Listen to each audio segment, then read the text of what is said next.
انسان کے دل میں نیکی اور خیر کے جتنے بھی جذبات پیدا ہوتے ہیں وہ اس وقت پیدا ہوتے ہیں جب اس کا دل نرم ہوتا ہے، اور اگر اس کے دل کے اندر سختی ہو، اس کا دل کسی بھی وجہ سے دوسروں کے بارے میں نرم جذبات نہ رکھتا ہو تو بہت ساری خیر کرنا انسان کے لیے ناممکن ہو جاتا ہے۔ انسان کسی کی بھلائی تب کرتا ہے، کسی کے بارے میں اچھا تب سوچتا ہے، کسی کے درد کا احساس تب کرتا ہے جب اس کا دل دوسروں کے لیے نرم ہوتا ہے۔ اور سب سے بڑھ کے یہ کہ اللہ کی محبت اور رسول اللہ صلی اللہ تعالیٰ علیہ وسلم کی غلامی بھی تب پیدا ہوتی ہے جب دل میں درد پیدا ہوتا ہے۔ اور اگر انسان کی طبیعت سخت ہوتی جائے، مزاج گھٹن والا ہوتا جائے، تو انسان ان سارے معاملات سے دور ہٹتا جاتا ہے، حتیٰ کہ سخت دل والے لوگ اپنوں سے بھی دور ہو جاتے ہیں۔ وہ رشتے، جن رشتوں میں حسن پایا جاتا ہے، جن رشتوں میں قرار پایا جاتا ہے، جن کی وجہ سے انسان کو اللہ تعالیٰ دنیا میں سکون عطا فرماتا ہے، ان رشتوں سے بھی انسان دور ہٹتا ہے۔ کیوں کہ دل سخت ہے، مزاج تلخ ہے، طبیعت ترش ہے۔ اللہ تعالیٰ نے قرآن حکیم کے اندر ارشاد فرمایا فَبِمَا رَحْمَةٍ مِّنَ اللَّهِ لِنْتَ لَهُمْ، تو محبوب کیسی اللہ کی رحمت ہوئی کہ آپ اپنے غلاموں کے لیے نرم دل ہو گئے۔ یہ جو آپ کے مزاج میں کرم آیا، رحمت آئی، آپ اپنے غلاموں کے حق میں اس قدر زیادہ نرم ہوئے، یہ اللہ کا خاص انعام ہے امت کے لیے۔ محبوب کیسی اللہ کی مہربانی ہوئی کہ آپ ان کے لیے نرم دل ہو گئے۔ وَلَوْ كُنْتَ فَظًّا غَلِيظَ الْقَلْبِ، اگر آپ تند مزاج اور سخت دل ہوتے تو لَانفَضُّوا مِنْ حَوْلِكَ، یہ ضرور آپ کے گرد سے پریشان ہو جاتے، پریشان ہوتے یہ لوگ۔ آپ پر اللہ کا انعام ہوا، ان پر اللہ کا کرم ہوا کہ اللہ نے غلاموں کے حق میں آپ کے دل کو نرم فرما دیا۔ میں نے دیکھا ہے نرم دل آدمی بعض اوقات کچھ نقصان بھی اٹھاتا ہے، دھوکے بھی کھاتا ہے، سیاست کا شکار بھی ہوتا ہے، لوگ اسے استعمال بھی کرتے ہیں۔ نرم جو ہوا، لوگوں کا خیال ہوتا ہے کہ دیکھا میں نے کس طرح سے اس کو بنا لیا ہے اور کس طرح سے میں نے کام لے لیا ہے۔ نبی کریم صلی اللہ تعالیٰ علیہ وسلم نے فرمایا مومن نرم دل ہوتا ہے، اور لوگ اسے بیوقوف سمجھ لیتے ہیں۔ وہ بیوقوف نہیں ہوتا، پتہ اسے سارا ہوتا ہے، عقل اسے ساری ہوتی ہے، باتوں کو سمجھ رہا ہوتا ہے، لیکن چونکہ نرم دل ہوتا ہے تو اس نرم دلی کی وجہ سے لوگ سمجھتے ہیں شاید اسے پتہ نہیں، اسے پتہ سارا ہی ہے۔ اٹ سٹ تے پکڑا کو آر گندہ لسی اور بھی بوٹیاں جان لیں، خبر ہے، پتہ ہے، علم ہے، جانتے ہیں، کیا کریں، مزاج نرم ہے۔ ورنہ حضور علیہ الصلوۃ والسلام فرماتے ہیں مومن تو اس طرح ہوتا ہے جس طرح اس کے ناک میں نکیل ہے، جیسے اونٹ کے ناک میں نکیل ہوتی ہے، جہاں بٹھاؤ بیٹھ جاتا ہے، جہاں کھڑا کرو ہو جاتا ہے۔ کیوں؟ مومن ہے، نرم دل ہے۔ لوگ سمجھتے ہو میں نے مشورہ دیا تھا مان گیا، او بھائی وہ مان اس لیے گیا ہے کہ مزاج کا نرم ہے، ورنہ آپ اور مشورہ، ورنہ آپ نے اپنی حیثیت جان لی، آپ کے کہے پہ لگ گیا، مانا کیا ہوا؟ وہ تو مزاج میں نرمی ہے، طبیعت میں نرمی ہے۔ آپ یقین کریں کچھ لوگوں کو 1.5 منٹ میں یاد کرایا جا سکتا ہے کہ آپ کیا کہہ رہے ہیں، انہیں سمجھایا جا سکتا ہے، انہیں 1 منٹ میں بتایا جا سکتا ہے کہ آپ چالاکی کر رہے ہیں، آپ تیزی دکھا رہے ہیں، آپ کی حیثیت کیا ہے۔ لیکن کیوں نہیں ایسا ہو سکتا کہ اللہ نے کامل مومن بنایا ہوتا ہے بعض لوگ، ان کے مزاج میں نرمی ہوتی ہے، اللہ کی عطا ہوتی ہے، سب پتہ ہوتا ہے، لیکن وہ جانتے بوجھتے ہوئے اگر چشم پوشی کریں، پردہ پوشی کریں تو یہ تیری چلاکی کا کمال نہیں، یہ ان کے ایمان کا نتیجہ ہے کہ وہ اپنی نرمی کی وجہ سے۔ حضرت عبداللہ ابن عمر رضی اللہ تعالیٰ عنہ کا جو غلام نفل زیادہ پڑھنے لگ جاتا نا، عبادت زیادہ کرتا، تو حضرت عبداللہ ابن عمر اسے آزاد کر دیتے۔ اب غلاموں نے طریقہ بنا لیا، جس کو آزاد ہونا ہوتا وہ ذرا نفل زیادہ پڑھتا، آپ آزاد کر دیتے۔ ایک دن آپ کے بیٹے کہنے لگے حضور یہ آپ کو دھوکہ دیتے ہیں، تو یہ رب کے بندے ہیں نا، ذرا سوچ دیکھو، معیار دیکھو۔ فرمانے لگے مجھے پتہ ہے، میں جانتا ہوں، مجھے خبر ہے ان کی کمزوریوں کی۔ تو حضور پھر آپ کو پتہ ہے کہ یہ دکھانے کے لیے کچھ دن نفل پڑھتے ہیں اور بعد میں چھوڑ جاتے ہیں تاکہ آپ سے وہ انعام لے لیں، آزاد ہو جائیں۔ فرمایا مجھے پتہ ہے۔ تو حضور پھر فرمایا رب کے نام پہ دھوکہ دیتے ہیں نا، ہم تیار ہیں دھوکہ کھانے کے لیے، کوئی تیرے نام پہ دھوکہ دے نا تو تیار ہیں۔ طبیب کو پتہ چل گیا ہے یہ ٹھیک کیسے ہوگا، اب وہ تیرے نام سے دوائیاں دیتا ہے، اسے خبر ہے نا، اس کے نام پہ دھوکہ دیتے ہیں تو بسم اللہ آئے نا، تیار ہیں دھوکہ کھانے کو۔ تو میرے عزیز مزاج کی نرمی، اس کے لہجے کا خوبصورت ہونا بتاتا ہے کہ وہ بیچارہ نرم دل ہے، وہ انکار ہی نہیں، جو کسی نے کہا چلو ٹھیک ہے جی کوئی حرج نہیں۔ بڑے بڑے مناصب والے لوگ میں نے دیکھے ہیں مزاج کے نرم ہوتے ہیں، لوگ سمجھتے ہیں ہو دیکھو، میں بہت سارے دوستوں کو میں جانتا ہوں، ان کی آپ کبھی باتیں سنیں تو مدعی بھی خود، وکیل بھی خود اور جج بھی کہتے ہیں مجھے پتہ ہے میں آیا ہوں، اب آپ نے جواب میں یہ کہنا ہے اور نتیجہ یہ نکلنا ہے۔ آپ سے وہ ملیں گے تو آپ کو کچھ کہنا ہی نہیں پڑے گا، انہیں سارا ہی پتا ہے، لیکن رہ سب سے پیچھے گئے ہیں کیونکہ چالاک ہے، نرم دل نہیں۔ اس کی بارگاہ میں مقام کس کا ہے؟ نبی کریم نے فرمایا جو جنتی ہیں ان کے دل چڑیوں کی طرح نرم ہوتے ہیں، یہ جنتیوں کی علامت ہے۔ فرمایا جنت میں اکثر بھولے بھالے لوگ جائیں گے، سیدھے سادے درویش لوگ، ان کے لیے جنت کے دروازے اور کواڑ کھول دیے جائیں گے کیونکہ بھولے ہیں، نرم دل ہیں، مزاج میں ٹھنڈک۔ ایسا نہیں کہ زمانے کی اتار چڑھاؤ کا پتہ نہیں، بس ویسے ہی سیاست دے جھگڑے اساں چھوڑ دیتے تے دولت دے جھگڑے اساں چھوڑ دیتے۔ یہ محبت دا جھگڑا ہے جڑا چھڑا کوئی نہیں سکتا، جھگڑ کے پیار کرنا ہے اسے، یہ چھڑا کوئی نہیں سکتا۔ تو یاد رکھیں کہ مزاج میں نرمی لائیں۔ لیکن آج میں دیکھتا ہوں طبیعت میں نرمی نہیں لوگوں کے، احساس نام کی چیز نہیں۔ میرے سے میری زندگی شروع ہو کر میرے اوپر میری زندگی ختم ہوتی ہے۔ میں سمجھتا ہوں زندگی میں سب سے زیادہ خدمات میں نے کی ہیں، میں سمجھتا ہوں زندگی میں سب سے زیادہ زیادتیاں میرے ساتھ ہوئی ہیں، میں سمجھتا ہوں میں ہی سب سے زیادہ مظلوم ہوں، میری ہی قدر نہیں کی گئی۔ ہم سب اسی سے ان کے ہو گئے، صرف ہم ہی تھے جو ٹھیک تھے، باقی جو ملا غلط ہی ملا۔ یاد رکھیں اپنے مزاج میں اس طرح کا رویہ پیدا کر کے ہم نے سختیاں پیدا کر لی ہیں، احساس نہیں۔ میں آپ کو بتاؤں دل سخت کیسے ہوتے ہیں۔ نبی پاک صلی اللہ تعالیٰ علیہ وسلم نے فرمایا زیادہ نہ ہنسا کرو، زیادہ ہنسنے سے دل مردہ ہو جاتا ہے، زیادہ نہ ہنسا کرو۔ الجھے ہوئے لوگوں سے گریزہ نہ ہوا کر، حالات کی قبروں کے یہ کتبے بھی پڑھا کر، حالات کی قبروں کے یہ کتبے بھی پڑھا کر، ہر وقت کا ہنسنا تجھے برباد نہ کر دے۔ تنہائی کے لمحے ہوں تو کبھی رو بھی لیا کر، زیادہ نہیں ہنسنا۔ ساری قوم کو لگا نہیں دیا شغل میلے پہ، ہمارے بچے اکٹھے بیٹھ کے کیا کرتے ہیں؟ صرف ہنستے ہی تو ہیں۔ کون سی حکمت کی بات ہوتی ہے ہماری مجالس میں؟ کون سی تقوی کی بات ہوتی ہے؟ ساری زندگی شغل میلہ بنا لیا ہم نے۔ یہ دل سخت کرتا ہے ہنسنا۔ حضرت یحییٰ ابن معاذ فرماتے ہیں زیادہ روٹی نہ کھایا کرو، دل سخت ہو جائے گا، تمہاری طلب بھی صرف روٹی رہ جائے گی، کھانا ہی رہ جائے گا۔ حضرت عیسیٰ علیہ السلام فرمانے لگے زیادہ نہ بولا کرو، اپنے جملوں کو بے وقت نہ کرو، اپنے لفظوں کی قدر پہچانو۔ جو لوگ زیادہ بولتے ہیں ان کے دل سخت ہو جاتے ہیں۔ آپ کی باتیں تھوڑی ہوں، معنی خیز ہوں، حکمت امیز ہوں، تھوڑے جملے ہوں، جچی تلی نپی شستہ شائستہ گفتگو ہو، وہ کیا کرے گی؟ وہ دل کو نرم کرے گی۔ لیکن بہت باتیں کرنا نتیجتاً انسان کے دل کو، یہ تو بدگمانیاں ہوتی ہیں نا، بدگمانیاں یہ دلوں کو سخت کر دیتی ہیں۔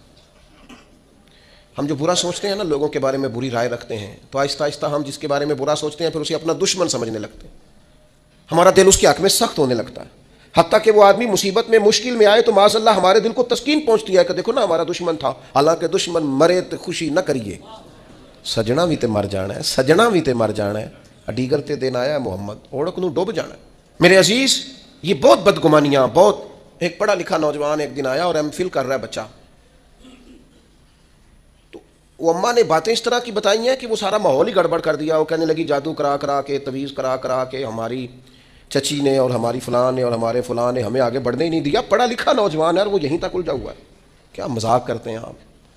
اس طرح بھی ہوتا ہے، اس طرح بھی قوم میں۔ اور وہ بیچارہ یعنی چچی کو دشمن توڑی نہ ہوتی، چچا باپ کی جگہ ہوتا ہے، لیکن اس کا لہجہ اتنا غلط تھا اپنی چچی کے حق میں کہ وہ اس طرح کے پڑھے لکھے نوجوانوں کو یہ جملے زیب نہیں دیتے۔ ہمارا عجیب انداز ہے، ہم نے اپنے بچوں کے ذہن پکے کر دیے ہیں، تم نے بڑا آگے جانا تھا، تویزوں کی وجہ سے پیچھے رہ گئے۔ تو یہ جو جتنے لوگ چلے گئے انگریز ٹیکنالوجی بنا گئے اور کہاں سے کہاں پہنچ گئے، ان کو تویز ہی نہیں ملا میرا خیال ہے کوئی کرانے کے لیے، وہ نکل گئے آگے اور ان کو تویز ہوتے رہے۔ کیا مطلب آپ قوم کو کہاں کھڑا کرنا چاہتے؟ بدگمانیاں، دل سخت ایک دوسرے کے لیے۔ مہربانی کریں ذرا تھوڑا سا واپس آئیں اپنی اصل زندگی میں، جو اسلام نے سکھایا ہے اس پر غور کریں۔ یہ جو غیبت ہوتی ہے نا، چغلی سے بھی دل سخت ہوتے ہیں۔ آپ کا خیال ہوتا ہے میں نے تو کچھ بھی نہیں کیا، کسی کے خلاف تھوڑی سی بات کی ہے، وہ جس کے خلاف آپ نے تھوڑی سی بات کی ہے نا، جس کے سامنے کیا اس کا دل ہو گیا سخت، اس کے دل میں اس کے بارے میں گھٹن پیدا ہو گئی ہے، وہ کبھی نرم نہیں ہوگا۔ کیوں غیبت کو اتنا زیادہ سخت ناپسند کیا گیا؟ فرمایا غیبت کرنے والا جنت میں نہیں جائے گا۔ غیبت تو زنا سے بھی زیادہ گندی چیز کا نام ہے۔ کیوں اتنا زیادہ ناپسند کیا دین نے؟ اس لیے کیا کہ یہ دلوں کو سخت کرتی ہے، محبتوں کی مخالف ہے، انسان کی طبیعت ایک دوسرے سے دور ہو جاتی ہے۔ لیکن ہمیں تو مطلب 2 4 5 بندوں کی غیبت کریں نا تو گپ شپ کا مزہ ہی نہیں آتا۔ تھوڑا سا واپس آئیں، اپنی روحانی زندگی کی طرف آئیں، للہیت کی طرف آئیں، خیر دیکھیں، خیر کتنی ہے اس امت میں۔ غیبت کرنے سے ہمیشہ طبیعتیں سخت ہوتی ہیں، بندہ ایک دوسرے سے دور ہوتا ہے۔ اور آپ کسی کے بارے میں خیر کا جملہ کہیں، جس وقت آپ جملہ کہہ رہے ہوتے ہیں اسی وقت ہی اس بندے کی محبت دل میں جگہ پکڑ رہی ہوتی ہے، اسی وقت ہی وہ جگہ پکڑتی ہے جب آپ کسی کی تعریف کرتے ہیں، عمدہ اور خیر کے لفظ بولتے ہیں۔ اسی طرح یہ جو مال کی محبت ہے نا، ہرس، ہوس، لالچ، یہ بھی دل کو سخت کرتی ہے. جب لوگوں کو بندے نہ نظر آئیں، صرف پیسے نظر آئیں، پھر طبیعت سخت ہو جاتی ہے. مال ایک ایسی خطرناک چیز ہے، اگر یہ لالچ اختیار کر جائے، ہرس اور ہوس اختیار کر جائے، پتہ ہے حال کیا ہوتا ہے؟ ایک تو یہ ہے کہ عام چیزوں میں ملاوٹ، یہاں تک حالات خراب ہوتے ہیں کہ لوگ دوائیاں ملاوٹ والی بیچنی شروع کر دیتے ہیں. ان کو پتہ ہے میں زندگیوں سے کھیل رہا ہوں معاذ اللہ، لیکن وہ کتنا کچھ سخت آدمی ہے، اس کا دل کتنا کچھ سخت ہے کہ وہ لوگوں کی صحت سے کھیل کر مال کما رہا ہے. آخر وہ اپنے ضمیر کی عدالت میں تو کھڑا ہوتا ہوگا نا، رات کو اسے نیند بھی تو آتی ہوگی نا، وہ کبھی اللہ اکبر کہہ کے نیت باندھ کے رب کی بارگاہ میں بھی تو کھڑا ہوتا ہوگا. کیسے جواب دے گا اللہ کے حضور؟ اپنے آپ کو کیسے مطمئن کرے گا؟ اتنا سخت ہو گیا ہے کہ لوگوں کی زندگیوں سے کھیلنے لگا ہے، مال کی محبت میں، ہرس میں، ہوس میں، اتنا دل سخت ہو گیا. یہ چیز سخت کرتی ہے دل کو. اس لیے ہمارے بزرگوں نے لکھا ہے کہ کچھ نہ کچھ پیسے کبھی کبھی چھوڑ بھی دینے چاہیے. کہنا چاہیے بس بھئی آج اتنی کمائی ہو گئی کافی، بھئی ابھی تو 2 گھنٹے بچے ہیں. تو اس نے کہا یہ جو 2 گھنٹے بچے ہیں یہ قرآن پڑھوں گا اور مدینے والے محبوب پہ درود و سلام پڑھوں گا. صدقہ کیوں رکھا تھا شریعت نے؟ زکوٰۃ کیوں رکھی تھی؟ اللہ کے بندے ہیں، اللہ اپنے بندوں کی اپنے فضل سے ان کو رزق دیتا ہے، لیکن کیوں رکھا تھا صدقہ؟ کہ یہ مال نکل کے ذرا باہر جائے تاکہ یہ جگہ نہ پکڑے دل میں، تاکہ دوسروں کے حق میں طبیعت نرم ہو. لیکن آپ دیکھ لیں جہاں جہاں مال کی محبت آئی ہے، جہاں جہاں مال کا پیار آیا، وہاں حالات اور سے اور ہو گئے، خراب سے خراب ہو گئے، بد سے بدتر ہو گئے. اور پھر ہمارے بزرگوں نے لکھا کہ یہ جو اقتدار ہوتا ہے اس میں بھی بہت سخت ہو جاتے ہیں لوگ. چلے دعا مانگنے لگا ہوں، آمین کہنا، اللہ کرے میری قوم جاگ جائے، آمین تو کہتے ہیں. میں پہلے بھی کہتا رہتا ہوں، پھر کہہ رہا ہوں، کبھی آپ سوچیں گے، ایک وقت آئے گا کہ سوچیں گے بھلا ہم کیا کہا کرتے تھے. ہم اس دور میں تبلیغ کر رہے ہیں جس دور میں سوتوں کو نہیں جگانا پڑتا. ہماری مشکل یہ ہے کہ ہمیں جاگتوں کو جگانا پڑتا. جاگتے لوگوں کو جنہیں سارا پتہ ہے، شعور ہے، عقل ہے، ان کو جگانا پڑ رہا. ہم زیادہ مشکل میں. میرے عزیز، اقتدار کی جنگ لوگوں کو سخت کر دیتی ہے، یہ یاد رکھنا. کرسی پر پہنچنے کے لیے لوگ کچھ نہیں دیکھتے. اقتدار کی خاطر لوگوں نے حد نہیں کر دی دنیا کو قتل کرنے والی. بم مارتے وقت سوچا کبھی انہوں نے کہ کتنی ماؤں کی گود اجڑے گی، کتنے بچے یتیم ہوں گے، کتنی عورتوں کا سہاگ اجڑے گا؟ انہیں غرض نہیں تھی. وہ تہ و بالا کرتے گئے بستیوں کو، اجاڑتے گئے آبادیوں کو. خدا کرے کہ یہ قوم سمجھے، اقتدار کے لیے لوگوں نے، بیٹے نے باپ کو قید کر دیا، باپ کو کہ میری باری نہیں آنے دیتا. پڑھیں آپ تاریخ اٹھا کے. اقتدار کی خاطر بھائی نے بھائی کو قتل کیا کہ یہ میرے رستے کی رکاوٹ بن رہا ہے. آپ کیا سمجھتے ہیں کہ استعمال نہیں کیا جاتا آپ کو اور ہمیں؟ لوگوں نے اپنے رستے میں آنے والے سگے خون کے رشتے کاٹ کے رکھے. اتنے سخت ہو گئے لوگ، صرف اقتدار چاہیے تھا. میرے رسول پاک صلی اللہ تعالی علیہ وسلم نے صحابہ سے فرمایا، کسی قوم میں جہاد کے لیے جب جانا نا تو وہاں جو سرسبز درخت ہو وہ درخت نہ کاٹنا، وہاں کے فصلیں نہ تباہ کرنا، عورتوں اور بچوں پر اور بوڑھوں پر جب تک ہتھیار نہ اٹھائیں حملہ نہ کرنا. کیوں؟ کہ اسلام جو جنگ کرتا ہے وہ جنگ بھی اللہ کے دین کی حکومت قائم کرنے کے لیے کرتا ہے. انسانوں کے اقتدار کی جنگ نہیں ہوتی کہ فلاں کو مسلط کرنا ہے تو فلاں کو مسلط کرنا. اقتدار کا مزاج ہی یہ ہے. حکومت ہی کر رہا تھا نا ہلاکو خان، ایک کرسی چاہیے تھی نا، تو دجلہ کی نہر کا اس نے یہ حال کر دیا تھا کہ لوگ جو وہاں جاتے تھے وہ کہتے تھے ہمیں لگتا تھا یہ پانی نہیں بہتا، خون بہتا ہے دریائے دجلہ میں. خون ہی خون، دریا اور نہر خون سے بھر گئی. اور انسان کی کھوپڑیاں کاٹ کے، یہ ہم نے بھی یہاں مینار بنایا ہے تو ایک ترتیب ہے کہ اتنا اونچا مینار چلا گیا. انسانوں کی کھوپڑیاں کاٹ کے اس نے کہا ان کا مینار بناؤ. کیوں؟ مجھے حکومت کرنی ہے. لوگوں کے دلوں میں رعب ڈلے گا، نہ سمجھ آئے تمہیں، اور ابھی بھی خبر نہ پتا چلے کہ لوگ اقتدار کے لیے کیا کرتے ہیں. آؤ پھر تمہیں دمشق کے بازار میں لے چلوں. حسین ابن علی کا سر نور. آج اگر سب کو پتا ہے کہ یہ جنتی جوانوں کے سردار ہیں تو شمر کو نہیں پتا تھا، عبید اللہ ابن زیاد کو نہیں پتا تھا، یزید کو نہیں پتا تھا. لیکن حسین ابن علی کا سر انور نیزے کی نوک پہ چڑھ گیا اور دمشق کی گلیوں میں وہ پھرایا گیا. کیا چاہیے تمہیں؟ تم نے اولاد رسول ہی ساری شہید کر دی، حضور کے جگر پارے تڑپا دیے. آخر کیا چاہیے تھا؟ تو پلٹ کے دیکھ لو تو جنگ کرسیوں کی نکلی. کسی کو کوفے کی گورنری چاہیے تھی، کسی کو رے کی حکومت چاہیے تھی، کسی کو حمص کا صوبہ چاہیے تھا، کسی کو دمشق کی حکومت چاہیے تھی. کوئی پورا اقتدار چاہتا تھا. اقتدار کے اس نشے میں تو رسول اللہ کی اولاد آئے تو لوگ نہیں دیکھتے، تو تیرے میرے بچوں کو دیکھیں گے، ہماری اولادوں کو دیکھیں گے. پتہ نہیں کب شعور کی آنکھیں کھولو گے, پتہ نہیں کب سوچو گے, کب سمجھو گے, کس وقت چیزوں پر غور کرو گے. اقتدار کی جنگ میں تو وہ لوگ آئے نا جو رسول اللہ کے کندھوں پہ نظر آتے تھے تو لوگ انہیں بھی نیزوں کی نوک پہ کھڑا کر دیتے ہیں, اتنے سخت ہو جاتے ہیں. خدا را مزاج سمجھو, مزاج کیا ہے. لیکن وہ ہم پتہ نہیں کس خواب غفلت کا شکار ہے. اللہ جانے کہاں جا کے آنکھ کھلے گی, اللہ جانے کہاں جا کے ہوش آئے گی, کہاں جا کے سمجھ آئے گی. خدا را چیزوں کو لیں ضرور, لیکن ان کو اس حد تک لیں جس حد تک وہ ہیں, جس حد تک نہیں ہیں اس حد تک نہ جائیں. اتنے جذباتی نہ ہو ان معاملات کے اندر, ایک دوسرے کو سمجھیں, غور کریں. اور پھر جس بندے میں بھی تکبر ہوتا ہے وہ سخت دل ہوتا ہے, جس میں بھی ہوتا ہے. برادری کا تکبر ہو کہ میں چودھری صاحب ہوتا ہوں وہ بھی ڈاڈا ہے. علاقے کا تعصب ہو اس کے اندر کہ میں فلاں علاقے کا ہوں تو وہ بھی سخت ہے. علم کا تکبر آ جائے وہ بھی سخت ہے. اس کو یہ پتا ہو کہ میری بڑی پذیرائی ہے اور مجھے بڑی دنیا جانتی ہے, اور میں بیٹھ جاؤں تو پھر بھی بڑی بات رش ہوتا ہے, اور میں چلوں تو وہاں بھی اللہ ماشاءاللہ خدا معاف کرے تکبر آتا ہے. کوئی بھی ایسی چیز جو دماغ پہ سوار ہو جائے وہ متکبر کرتی ہے انسان کو. یہ چیزیں اپنے سے جیسے جیسے دور کریں گے ویسے ویسے عاجزی نصیب ہوگی, اور جیسے جیسے عاجزی نصیب ہوگی ویسے ویسے دل نرم ہوگا, اور جیسے جیسے دل نرم ہوگا رب کی مخلوق کا پیار بھی آئے گا, رسول اللہ کے دروازے کی گدائی بھی آئے گی. اور ایک بات اور ہمارے بزرگوں نے لکھی ہے کہ جو مفادات کی جنگ ہوتی ہے نا, مفادات کی جنگ وہ بھی دل کو سخت کرتی ہے.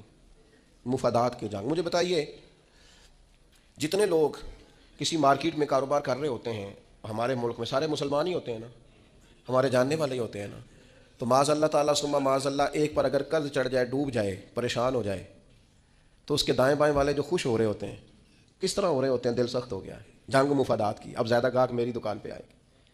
مفادات کی جنگ طبیعت کو سخت کرتی. وہ جہاں جہاں بھی انسان کا مفاد وابستہ ہوتا ہے وہاں. میں عرب شریف میں تھا, ایک دو مسجد نبوی شریف میں ملے اور بڑے درد سے روئے, بڑی تکلیف میں تھے. ایک تو بندہ پردیس میں گھر سے دور, اور پھر اگر آزمائش میں ہو تو پھر شاللہ پردیسی کوئی بھی نہ تھی وے کک جنا تو پارے تو تاڑی مار اڑا نہ باہو اچھی کے اگے ہی اڈن آ رہے. تو کہنے لگے ہمارا سپروائزر لاہور کا ہے, پاکستانی ہے, مسلمان ہے, اپنا ہے, اور جس شخص کے پاس ہم کام کرتے ہیں وہ صرف اپنے آپ کو گڈ بک میں رکھنے کے لیے نا ہماری غیبتیں کرتا ہے. وہ جب کہتا ہے نا یہ 10-15 لوگ تیرے وفادار نہیں, تو اب جو مالک ہے عربی اس کی نظر میں وہ بھلا ہو جاتا ہے, کہتا ہے کچھ بھی ایسا نہیں ہے, لیکن یعنی اس کو ضرورت بھی نہیں. ہم مزدوری کا کام کرتے ہیں, وہ ظاہر آفیسر ہے ہمارا, اس نے مزدوری نہیں کرنی. وہ کیا کرتا ہے, وہ صرف اس کی گڈ بک میں نا اپنا تھوڑا سا نفع لینے کے لیے وہ سب مزدوروں کے ساتھ زیادتی کرواتا ہے. وہ کہتا ہے ایسے لوگ بھی تھے جو بیچارے گھر سے اپنا پلاٹ بیچ کے آئے, لیکن ان کی نظر ہو گئے, واپس جانا پڑا. وہ بیچارے صبح تلاش کرنے آئے تھے لیکن مزید اندھیرے میں الجھ گئے ایک بندے کے مفادات کی جنگ لڑنے کی وجہ سے. ہم مفادات کی جنگ لڑتے ہیں, ہماری طبیعتیں سخت ہو جاتی ہیں, ہم پیار نہیں کرتے. حالانکہ دنیا میں جس قدر بھی لوگوں نے ترقی کی ہے وہ اس طرح کی ہے کہ ایک دوسرے کا بازو تھاما ہے, سپورٹ کیا ہے, ایک دوسرے کو آگے لے کے چلے. ان کا طریقہ ہے کہ وہ کہتے ہیں آؤ ملو, ایک دوسرے کو تھامتے ہیں تاکہ سب کو آگے لے کے چلتے ہیں. کیا کیا تھا نبی کریم علیہ السلام نے ہجرت مدینہ کے وقت؟ فرمایا انصار اور مہاجرین ذرا بھائی بھائی بن جاؤ, ذرا ایک دوسرے کو کاروباروں میں شریک کر لو, اپنے گھروں میں رہائش دے لو, اس لیے کہ کھانا پینا رہنا مضبوط ہوگا تو تبلیغی کام آگے چلے گا, دین بھی تبھی تو پھیلے گا. لیکن ہمارا مزاج اتنا سخت ہو گیا ہے, طبیعت اتنی سخت ہو. میں نے پہلے بھی ایک دفعہ کہا تھا, پھر کہتا ہوں, میں نے یہ دور دیکھا ہے, یتیم ہو جاتے ہیں نا کسی کے بچے, تو 2-3 مہینے لوگ آ کے پوچھتے ہیں کوئی حکم ہوا ہے تو دسیا جائے. پھر 4-5 مہینے گزرتے کہنے 4 بھرا نے کام کیوں نہیں کرتے, محنت کرن نا, نالے کوئی ابا جی تیرے اندر ٹر گیا, بڑا کچھ چھڑ کے گیا ہے. لوگوں کی اسی وقت طبیعت سخت ہو جاتی ہے, اور بعض باتیں آپ کو ایسی بھی سننی پڑتی ہیں کہ وہ کلیجہ کاٹ کے لے جاتی ہیں کہ یار یہ تو بات ہی نہیں تھی جو انہوں نے کر دی. وہ جی فلانی جگہ فلاں پلاٹ تھا, وہ کدھر گیا, وہ سنا ہے فلاں جگہ. اچھا بہت ساری ڈھیر ساری ایسی باتیں دنیا میں عام ہوتی ہیں جن کا سرے سے کوئی وجود ہی نہیں ہوتا, اور کسی کو وہ بات کرنے. دیکھیں اگر کسی کے بچے کو پلاٹ بیچتے ہیں تو پلاٹ ابے کا تھا, آپ ڈسکس کس لحاظ سے کر رہے ہیں بھائی, آپ کس لحاظ سے کر رہے ہیں؟ تکلیف پہنچائی جاتی, کیوں؟ دل سخت ہے. حالانکہ رسول پاک علیہ السلام کی بارگاہ میں حاضر ہو کے ایک شخص نے کہا تھا حضور دل بڑا ڈاڈا ہو گیا, اور صحابہ محسوس کرتے تھے, صحابہ اس بیماری کو سمجھتے تھے, یا رسول اللہ دل سخت ہو گیا, کیا کروں؟ فرمایا کوئی یتیم ملے تو اس کے سر پہ ہاتھ پھیرا کر, اللہ تیرے دل کو نرمی عطا فرمائے. یتیموں کے سروں پہ ہاتھ رکھا کر, قلب نرم ہوگا, دل نرم ہو. دیکھیں اللہ تعالیٰ نے حضور کو حوصلے کا پہاڑ بنایا ہے. نبی پاک علیہ السلام فرماتے ہیں سب سے زیادہ مشکلات مجھ پہ آئیں, لیکن جو رقت تھی نا حضور کی طبیعت میں, جو نرمی تھی وہ اتنی انوکھی تھی. حضرت زید بن حارثہ رضی اللہ تعالیٰ عنہ شہید ہو گئے جنگ موتا میں. نبی کریم علیہ السلام ان کے گھر آئے, حضور صبر کا درس دینے والے, 500 کے قریب کم و بیش احادیث و آثار آپ کو ملیں گے صبر کے عنوان پر، 100 کے لگ بھگ آیات ملیں گے، حضور صبر کا درس دینے والے۔ لیکن کریم ان کے گھر گئے، ان کی بیٹی سرکار کے سامنے حاضر ہوئی تو بیٹی باپ کی یاد میں رو پڑی۔ حضرت صاحب بن عبادہ کہتے ہیں میں بھی حاضر تھا، بیٹی روئی تو حضور بھی رو پڑے۔ میں نے عرض کی حضور آپ بھی روتے ہیں، یہ آنسو آپ کے بھی نکل آئے؟ تو حضور فرمانے لگے یہ ایک محبت کرنے والے کے لیے اظہار محبت ہے۔ یہ جو آنسوؤں کا نکل آنا، یہ جو دل کا نہ، بلکہ حضرت سعد بن عبادہ ایک دفعہ بیمار ہو گئے تھے تو نبی کریم ان کو بیماری میں دیکھنے گئے تو ان کو بیمار دیکھ کے حضور رو پڑے۔ یار یہ حالت ہو گئی ہے اس کی، یہ نرم دلی نبی کریم کی، رقت قلبی، حضور کے قلب اطہر پر جو نرمی ہے، سخت نہ ہو، ڈاڑھی زندگی نہ گزارو۔ اشداء علی الکفار، کافر کے لیے سخت ہوں گے، رحماء بینہم، آپس میں تو مہربان رہ کے وقت گزارنا۔ اپنے اپنے دل سے پوچھو، بڑے ٹیسٹ کراتے ہو، بڑی ایکو کراتے ہو اور بڑے کچھ کراتے پھرتے ہو، کبھی کبھی یہ بھی دیکھا کرو ڈاڈا کتنا ہو گیا ہے، معاف کیوں نہیں کرتا، اسے پیار کیوں نہیں آتا، اسے رونا کیوں نہیں آتا، اس میں درد کیوں نہیں پیدا ہوتا۔ یہ بھی تھوڑا سا دیکھا کرو کہ اس کا معیار اس حوالے سے اتنا سخت کیوں ہو گیا ہے، اس میں نرمی نہیں آتی، کسی کے لیے تڑپتا ہی نہیں، وہ بھی کوئی دل ہے کہ دل ہو اور تڑپ ہی نہ ہو۔ اپنی طبیعت پر غور کریں، مزاجن سخت نہ بنے، تلخ نہ بنے، کسی کے بارے میں بھی سوچیں، کسی اور کا بھی احساس کریں، کسی اور کے بارے میں بھی غور کریں۔ آپ کا دل کسی کے لیے بھی دھڑکنا چاہیے، اپنی ذات سے شروع ہو کے اور اپنی ہی ذات پر چیزوں کو ختم کر لینا، یہ کیا دانش مندی ہے؟ عزیز کہیں تو نرم ہونا، کہیں تو مہربانی کریں نا۔ نبی پاک علیہ الصلوۃ والسلام نے منع فرمایا جانور کے منہ پہ نہ مارنا، جانور کو باندھ کے نہ مارنا۔ حضور علیہ الصلوۃ والسلام گزر رہے تھے تو ایک آدمی بکرا ذبح کرنے لگا، اس کے سامنے چھری تیز کر رہا تھا، فرمایا 2 موتیں دینا چاہتے ہو، اسے سائڈ پہ کر کے چھری تیز کرو اور تیز چھری کے ساتھ ذبح کرو تاکہ اسے تکلیف کم ہو۔ تو جو دین آپ کو کہتا ہے جانوروں سے بھی اس نے سلوک کریں، وہ اگر مزاج اس طرح کا بنا لیں گے نا، میں دوستوں سے کہا کرتا ہوں، ہمارے بچے ان سے پوچھے نا بڑے ہو کے کیا بنیں گے، وہ کہتے ہیں میں نے ڈاکٹر بننا ہے اور مخلوق کی خدمت کرنی ہے۔ پھر وہ ڈاکٹر تو بن جاتے ہیں پر اگلا لفظ بھول جاتے ہیں، پھر وہ کہتے ہیں میرے پیسے بڑے لگے ہیں ڈاکٹر بنتے، پہلے وہ وصول کروں گا۔ نیا نیا SHO بھرتی ہوتا ہے، وہ کہتا ہے میں پولیس میں جاؤں گا، آفیسر بنوں گا، پھر میں انصاف کروں گا، پھر وہ پولیس میں تو چلا جاتا ہے لیکن اسے یاد آ جاتا ہے کہ جی لوگ تو جھوٹے پرچے بڑے کٹواتے ہیں، جی آپ چھوڑیں، آپ نے یہ شرط رکھنی تھی پہلے دعویٰ کرتے وقت، آپ اگر لوگوں کو دیکھ کے نیکی کریں گے پھر تو گئے کام سے، نیکی تو جب بھی کرنی ہے رب اور رسول کی بارگاہ کو پیش نظر رکھ کے کرنی، اللہ کی رضا کے لیے کام کرنا ہے، لیکن وہ مزاج ہی نہیں، وہ ہماری طبیعت ہی نہیں۔ میں آپ سے عرض کرتا ہوں صرف اور صرف دلوں کو نرم کرنے کی طرف توجہ دیں، احساس اگر پیدا ہو جائے نا، احساس، تو پھر معاملات بڑے بہتر رہتے ہیں۔ مشکلات آتی ہیں لیکن دل کو سخت نہیں کرنا، طبیعت کو کبھی بھی گھٹن والا نہیں بنانا، دل نرم ہونا چاہیے، ٹھنڈا ہونا چاہیے۔ اقبال کہنے لگے دل بیدار پیدا کر، دل بیدار پیدا کر، کہ دل خوابیدہ ہے جب تک نہ تیری ضرب ہے کاری نہ میری ضرب ہے کاری۔ اور پھر اقبال فرمانے لگے دل بینا بھی کر خدا سے طلب، آنکھ کا نور دل کا نور نہیں۔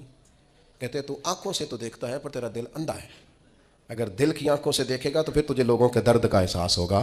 دل بینا بھی کر، دیکھنے والا دل پیدا کر، دل بینا بھی کر خدا سے طلب، آنکھ کا نور دل کا نور نہیں۔ اللہ تعالی ہمیں سمجھنے کی توفیق۔ وسیدتنا فاطمہ وسیدتنا زینب وسیدنا حسن وسیدنا حسین وعلی آلہ وصحبہ وبارک کمایا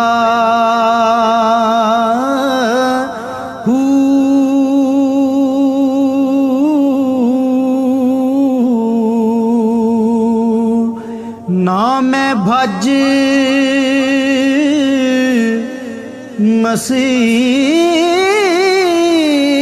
مسیتی وڑیا نا تسبا